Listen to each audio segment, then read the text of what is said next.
நீலகிரி மாவட்டம் குன்னூர் ஆரவங்காடு காவல்துறையினர் வாகன தணிக்கையில் ஈடுபட்ட போது தடை செய்யப்பட்ட 570 பாக்கெட் புகையிலை, 320 கிராம் கஞ்சா போன்றவை கொண்டு வந்த 3 பேரை காவல்துறையினர் கைது செய்து சிறையில் அடைத்தனர். தமிழகம், கேரளா, கர்நாடகா ஆகிய மாநிலங்களில் எல்லைப் பகுதிகளை ஒட்டி நீலகிரி மாவட்டம் உள்ளது. இதனால் கஞ்சா மற்றும் புகையிலை பொருட்கள் பயன்பாடு நீலகிரியில் அதிகரித்து வருகிறது.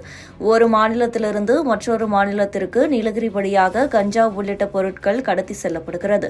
எனவே நீலகிரி மாவட்ட காவல் கண்காணிப்பாளர் நிஷா உத்தரவின் பெயரில் கஞ்சா விற்பனையை தடுக்க போலீசார் தீவிர நடவடிக்கை எடுத்து வருகின்றனர்.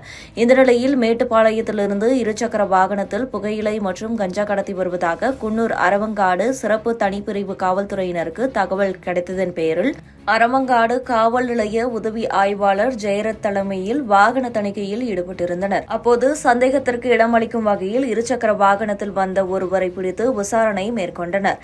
அவர் கொண்டு வந்த பையில் 570 பாக்கெட் தடை செய்யப்பட்ட புகையிலை மற்றும் 320 கிராம் கஞ்சா பொருட்கள் இருப்பது கண்டறியப்பட்டது. இதனால் இருசக்கர வாகனத்தை பறிமுதல் செய்ததுடன் வாகனத்தை ஓட்டி வந்த மேட்டுப்பாளையம் பகுதி மசூதி தெருவை சேர்ந்த முகமது அனாஸ் என்பவரை பிடித்து விசாரணைக்கு காவல் நிலையத்திற்கு அழைத்து சென்றனர். மேலும் அதே பகுதியில் சந்தேகத்திற்கு இடமாக சுற்றிய மேட்டுப்பாளையம் மசூதி தெரு பகுதியை சேர்ந்த அஜ்மல் தாசீன மற்றும் குன்னூர் கேரளினா பகுதியை சேர்ந்த சந்தோஷ்குமார் ஆகிய இருவரை பிடித்து விசாரணை செய்தனர்.